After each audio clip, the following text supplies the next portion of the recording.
রান্নার জোগাড় হয়ে গেছে, রান্না বসাতে দেরি। আজকে আসবে ট্যাঙ্কি পরিষ্কার করতে, যে চিড়ের পোলাও করেছি তা আমি নিয়ে এলাম আর দীপের জন্য রাখলাম। এখনও ঘুম থেকে উঠেনি। মাছটা তাড়াতাড়ি করে ধুয়ে লবণ হলুদ মাখিয়ে রাখলাম। শাক ধুতেও অনেক সময় লাগে, তো শাকটা ওই যে ধুয়ে নিয়েছি। ব্যাস এটাই হবে রান্না। একটা ভাজা কিছু একটা করতে হবে এই ঝোলের সাথে, বুঝলে না? শাক তো ধরো যে ঠিক আছে, তো দেখা যাক কি করছি। এখন বলছি না কেন, হয় না, আমি যেটা বলি সেটা হয় না। ছোলাটা বাইরে বার করে রেখেছি, এই যেখানে রয়েছে আলু সেদ্ধটা। মাছে আলু দেবো না ভাবছি, এমনিই করবো। ওই সর্ষা বাটা ঝোলটা না থেকে গেছে, সেটাকে দিয়ে আর একটু সর্ষা বেটে নাই নাড়াচাড়া দিয়ে রান্না করে নেবো। আর লঙ্কার বোটাগুলা ছাড়াবো, তাই বাইরে বার করে রেখেছি। ঢেঁড়স ভাজা করবো বলে বার করলাম, কিন্তু ঢেঁড়স ভাজা আর করছি না। কেন ঢেঁড়স ভাজা যদি করি কালকে দীপ আবার খাবার কি নিয়ে যাবে, কালকে নাই ওকে ঢেঁড়স ভাজা দিয়ে দেবো। রুটি হোক পরোটা হোক যেটার সাথেই করি বা ভাত যাই করি না কেন, তার জন্য আজকে ঢেঁড়স ভাজা করলাম না। তো দেখা যাক কি একটা কিছু ভাজা করা যায়। না হলে তো ওই কালকে ডাল বাটা আছে, কালকের ডাল বাটা বলছি, ডাল, হ্যাঁ ডাল বাটা বলো বা পেস্ট করে রাখা আছে বড়ার জন্য, তো সেটা নাই ভেজে নেওয়া যাবে, অসুবিধা নেই। আবার জানো তো ওটা আবার খেতে ইচ্ছা করছে, ওটা আবার টক খেতে ইচ্ছা করছে।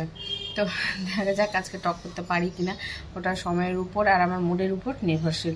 তো এটা এখন খেয়ে নিও। কেন এত ঝটপট করে করছি জানি দি, কাজটা হয়ে তাড়াতাড়ি হলে তো আমার তো ভালোই, কিন্তু কারণটা হচ্ছে আজকে আসছে ট্যাঙ্কি পরিষ্কার করতে। মানে এই 2 বছরে প্রথম দেখলাম ট্যাঙ্কি পরিষ্কার করতে। এবার ট্যাঙ্কি প্লাস নাকি যত পাইপ আছে সেই পাইপগুলো নাকি পরিষ্কার করবে।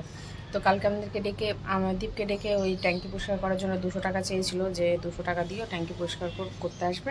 কবে আসবে সেটা বলেনি। তো দীপ কি বলতে যায় না, তো আমি বললাম যে ট্যাঙ্কি পরিষ্কারের জন্য আমাদের কাছে কোনো টাকা নেবে। একটা ট্যাঙ্কি যেটা ওরা ব্যবহার করছে, আমরা ব্যবহার করছি, সেটা ট্যাঙ্কি পরিষ্কারের দায়িত্ব তো ভাড়াটিয়াদের না, ওটা তো মালিকের, মালিক পরিষ্কার করবে, ভাড়াটিয়াদের টাকা নেই না। তুমি এতদিন এত জায়গায় ভাড়া থেকেছো, তুমি জানো না, তুমি বলতে পারলে না? তো দীপ বলেছে আমি দেবো, এটা বলিনি, আমি অন্যরকম। ওর তো ধানায় পানায় কথাবার্তা, মানে একজনকে বলে এক আর আমাকে বলে এক। তো যাই হোক, তো সকালবেলা বৌদি এসেছিলো অনেকক্ষণ আগে, প্রায় ঘন্টাখানিক হয়ে গেল। বললো 10 মিনিটে ওরা ফোন করলো, বললো 10 মিনিট পরেই আমরা আসছি, তো তুমি জল ঝটপট করে না জল ভরে রেখে দাও, কারণ জল তো লাগবে। এবার যাই হোক 1 ঘন্টা হয়েছে, একদিক থেকে ভালোই হয়েছে, জল ছিল না। ঝটপট করে বাসন মাজলাম, জল ছিল না। তারপরে দেখছি যে আবার জল ছেড়েছে, আমি তাহলে মনে দেরি হবে নাকি আসতে। তো আমি গেলাম, এই ফাঁকে যে শাক মাছ সব কিছু ধুয়ে নিয়েছি। ওদিকে জার, দুয়ারে জার ভরে রাখা আছে। বাথরুমের এই ছোটো বড়ো বালতি, বালতি তো আমার এমনি ভরাই থাকে, শুধু ছোটো বালতিটা একটা অ্যাড হয়েছে আর কি। আর রান্নাঘরে হাঁড়িতে যে জল রেখে দিয়েছি ওই টুকটাক হাত ধোয়ার জন্য, এছাড়া আর কোনো কিছু তো নেই, কারণ সবই তো ধুয়ে পাকলে উঠিয়ে নিয়েছি। তো এই কলে জল আসছে না আমার বাথরুমে, কিন্তু আবার বেসিনের আবার হটমরিয়ে জল পড়ছে। হয়তো পরিষ্কার করছে নাকি, এদিকটা বন্ধ করে দিয়েছে, তাও বুঝতে পারছি না, কারণ পাইপের তো চাবি থাকে, ওইভাবে বন্ধ করা হয়, তো বুঝতে পারলাম না ব্যাপারটা। আর তাছাড়াও আমার এই বেসিনের কলে কী বলো তো, আমি যদি ওই কলে জল না পাই, এই যে ওই কলের যদি জল না পাই, তাহলে আমি আবার এইখানে বেসিনে আবার একটু জল পাওয়া যায় বেশ অনেকক্ষণ। এই যে খেয়ে নিই। হ্যাঁ, এই হলো দিনের অবস্থা, পুরো কালো হয়ে এসছে চারিদিক। ওই ওই কোথাও হচ্ছে বৃষ্টি, বাতাসটা পুরো ঠান্ডা ঠান্ডা, মানে জলে ভেজা যে বাতাসটা হয় না বৃষ্টি হলে, সেরকম বাতাস।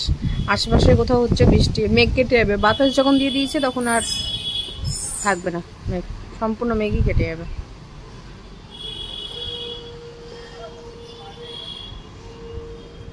রান্না কত দূর এগেল সেটাই তোমাদেরকে দেখাতে এলাম লাইট দিয়ে।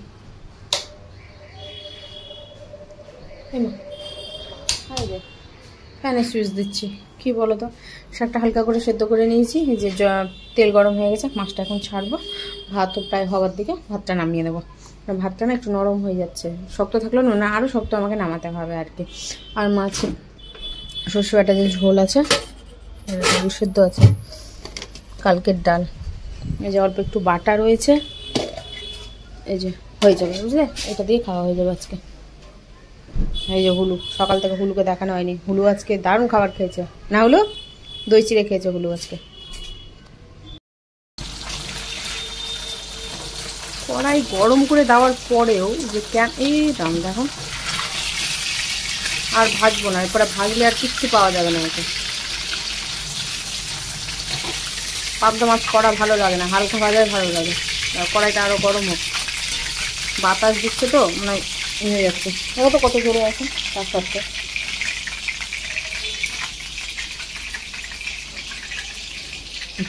ফাটবে এখন, ফাট করে। ওই তো ফাটলোই, এটাও ফাটবে।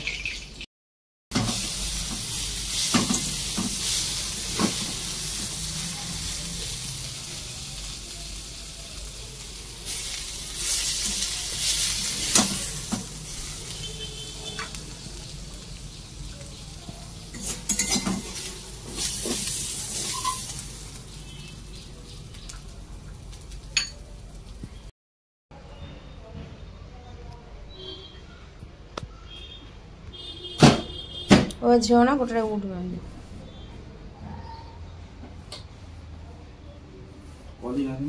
না, হ্যাঁ আছে, কলিন দিয়ে হবে না, নোংরা চেপে বসে যাবে, প্রচুর নোংরা।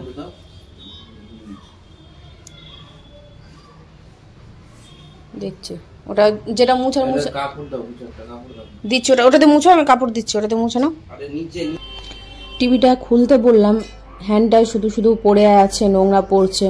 আলাম টিভিটা খোলো, আজ বাড়িতেই আছো তো অনেকক্ষণ পর, মানে এসে এগুলো কাজ তো করতেই চায় না। তো দেখলো যে না আমি পুরো রেগে আছি, তখন নিয়ে বসলো, মানে এতক্ষণ ধরে ইউটিউবে সব কিছু দেখে নিল, কি কেমন কি আছে না আছে, কি খারাপ হলে কি হয়। তো আমার কিছু কাজ ছিল, সেই কাজগুলো আমি করে নিলাম, আরও দেখে নিয়ে এখন চেষ্টা করবে যে লাইটটা আসছে কিনা, টিভির লাইটটা। মানে দুটো ঘাট আছে, দুটো ঘাটের মধ্যে যেই ঘাটে বসানো আছে তার পরের ঘাটটা একটা ফাঁকা আছে। টিভিটা খারাপ হচ্ছে সেই জানুয়ারি মাস, ওই জানুয়ারি মাস মানে সামনে আবার এগিয়ে চলে আসছে, এই পুজো পার হলে আর কতটাই বা দেরি হয় জানুয়ারি মাস করতে, তাই না? তো পাক্কা 2 বছর হয়ে যাবে এই টিভিটা খারাপ হওয়া। ঠিকই মানে সময় তো ঠিক পার হয়ে যাচ্ছে, কিন্তু বোঝা যাচ্ছে না যে ঠিক কেন করতে পারছি না আমরা। একটার পর একটা মানে ধাক্কা চলেই আসছে, ঝড় চলেই আসছে, যেটা তোমাদের সাথে শেয়ার করার মতোই নয়। খাওয়ার কটা ঢাকা হয়নি, খাবারগুলো ঢেকে দিই আর তোমাদেরকে দেখিয়ে দিই যে রান্না, পুরো রান্নাটা কি রান্না হচ্ছে সেটা তো জানো, পুরো রান্নাটা তাও একবার দেখিয়ে দিচ্ছে। এই যে সর্ষের ঝোল, পাবদার, উচ্ছে আলু ভাজা আর শাক, এই করেছি রান্না। এদিকে দিচ্ছে বাতাস, এদিকে ধুলোর কাজ হচ্ছে, মানে খেয়ালই নেই। তো টিভিটা এখন দেখে নেওয়া হচ্ছে যে কত দূর কি আসছে, লাইট মানে বোঝা যাচ্ছে। তো যাই হোক, কিছু একটা খারাপ হয়েছে, যেটা হয়তো তোমরা সামনে গিয়ে জানতেই পারবে যে খারাপ হচ্ছে আর কি লাগবে। তুমি বসে দেখতে পাচ্ছ না, আমি দাঁড়িয়ে আছি তো, বুঝতে পারছো? এই যে পরপর এসছে, পরপর আসছে সিগন্যালের সবই, এই যে সেটিং। আবার প্রথমে ওই পয়েন্টটাতেই আবার দিয়ে দেখো তো, ওই পয়েন্টটাই আবার দিয়ে দেখো। এবার নাটটা লাগিও না,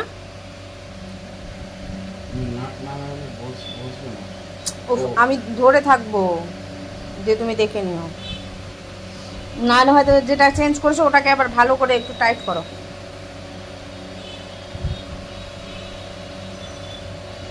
যখন টিভি নিয়ে বসলো আমি তখনই বললাম এই জায়গাটা আগে কমপ্লিট করে নাও, তাহলে আমি ঝাড়টার দিয়ে দিতে পারবো, আমার না হলে ঘরটাও মোছা হয়ে যাবে, না কিছু কাজ এগিয়ে থাকবে। আজ বোঝাই গেছে খেতে 5টা তো বাজবেই, কোনো ভুলই নেই। করে দেওয়া হলো টিভির লাইট কেটে গেছে, লাইটটা যেটা আছে ওটা পাল্টে লাইট লাগাতে হবে। পিকচার টিউব ঠিক আছে, আমরা ভেবেছিলাম না প্রথম পিকচার টিউব মনে হয় খারাপ হয়ে গেছে, তাহলে তো সেই নতুন টিভির মতো ধাক্কা। তো দীপ আবার ইউটিউবে ভালো করে দেখে নিজেই করলো, তো আসছে, মানে লাইটটা কেটে গেছে। এই লাইটটাই ঠিক করার জন্যে 3000 টাকা চেয়েছিল একজন। লাইটটাকে কি বলেছিলে জানো তুমি? দোকানে গিয়ে চেঞ্জ করতে হবে, ব্যাক লাইট বলেছিল 3000 টাকা, আর ওই ব্যাক লাইটের দামই আছে 150-200 টাকা।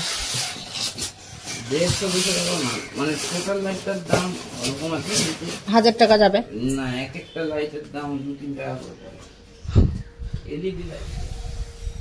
ও আচ্ছা, মানে টিভির চারপাশে যে এইভাবে যে বসে যে লাইটটা, হ্যাঁ এলইডি লাইট, বুঝতে পারলাম।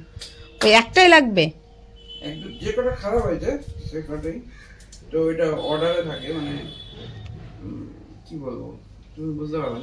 যাই হোক হ্যাঁ, এদিকের প্লাস এদিকের মাইনাস, তাহলে তোমাকে প্লাস এদিকের মাইনাস না, মোট মিস্ত্রি লাগবে তোমাকে, টিভিটা ঠিক করার জন্য মিস্ত্রি লাগবে। মানে মিস্ত্রি লাগবে না বলতে কি, যদি মানে আমি তো যেটা দেখলাম সেটা হচ্ছে প্যানেল খারাপ হয়েছে, ওই লাইটটা। এবার আমার কাছে ওই যা দেখেছি ওইভাবে আমি নিজে ঠিক করে নিতে পারবো, ঠিক আছে, কিন্তু হচ্ছে ওই লাইটটা আনা চাপিতে, আর same light same same colour হওয়াটা একটু ডিফিকাল্ট। ওটা তাহলে আমাকে একটু জেনে নিতে হবে, না বলতে পারি। তার জন্য না টিভিটা আমরা দোকানে দিতে চাইছি না। একবার যদি দোকানে টিভি চলে যায় ও বারবার যেতে থাকবে, তো আমরা ওরকমই লোক খুঁজছি যে যাতে বাড়িতে এসে। তো যাই হোক করবে যে ইয়ে থেকে আর টাকা আর কত নিবে, 2-3 হাজার টাকা নেবে। টাকা হচ্ছে ওদের শুধু সার্ভিস চার্জ, শুধু আসবে তার জন্য। তারপরে কিছু খারাপ হয়েছে ওইটা দেখবে, ওইটা চেঞ্জ করবে, তারপরে গিয়ে ওটা ইয়ে হবে। 700 টাকা শুধু কাজ হোকতে না 700 টাকা। তো তুমি এক কাজ করতে পারো, ওই যে এখানে যে ইলেকট্রিকের যে দোকানটা আছে, যাকে নিয়ে তুমি এসে তার লাগিয়েছো, ওরা টিভি ঠিক করে কিনা ইলেকট্রিক, তো তুমি হাবুদাকে একবার জিজ্ঞেস করে দেখবা। হাবুদাকে একবার বলে দেখো যে হাবুদা এরকম কে আছে, একটু বাড়িতে এসে একটু দেখে নিয়ে যাবে। দোকানে দিতে চাইছি না টিভি, তো ওই তো তোমাকে বলে দিবে, ওই তোমাকে খোঁজ দিয়ে দিবে। মোট এখান থেকে আমি উঠবো কিনা আমি চাইছি যে এখানে টিভিটা যেন ঠিক হয়ে যায়। কেন একটা জায়গায় গিয়ে ওই এসি ইনস্টল করতে হবে, আবার ছাতা আসবে, এটা আসবে, ওয়াইফাই আসবে, সব এক্সট্রা করে অনেকগুলো ধাক্কা হয়। তো আমি ওই জন্য টিভিটা যা লাগুক 2000-3000 যাই লাগুক আমি বাড়িতে ঠিক করে নিতে চাইছি একবারে। ওই ফ্ল্যাটে আমার ফ্ল্যাট নামার আবার ইচ্ছা আছে ভাড়া, আমি আর কোনো বাড়িতে যেতে চাইছি না। ওই জন্য থেমে আছি, সেটে আছি, ভাড়া বাড়িয়েছে তবুও ভালো, এটাই। তো আমি ওই জন্যই ঠিক করে নিয়ে যেতে, যে ওখানে গিয়ে আমাকে যাতে ঝামেলা করতে না হয়। কোনো ঝামেলা করবো না ওখানে।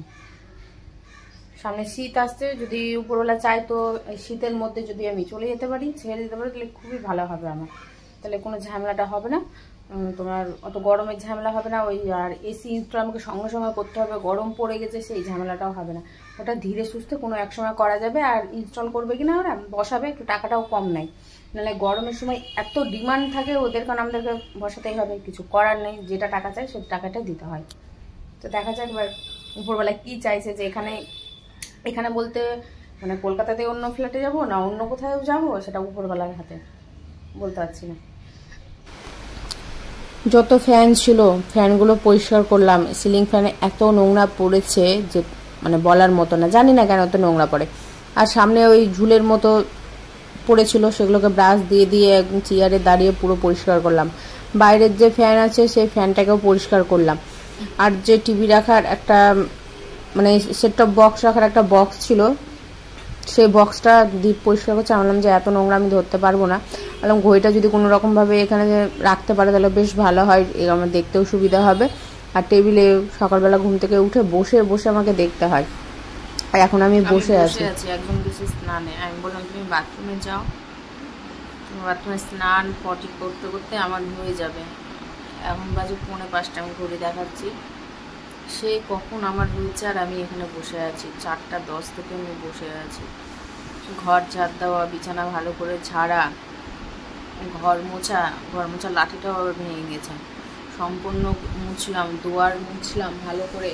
আবার দুয়ারের সামনে যে ছাদের সব কালো নোংরাগুলো পড়ে পড়ে বসে গেছে, সেই নোংরাগুলো আমার দুয়ারে আসছে, সেটাকে আবার ঝাঁটা দিয়ে ভালো করে পরিষ্কার করলাম। ভাবতে পারছো একটু একটু কাজ করিনি।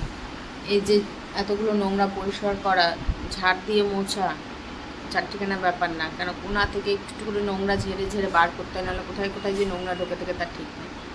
তো এখনও পর্যন্ত বেরোয়নি, আসছে।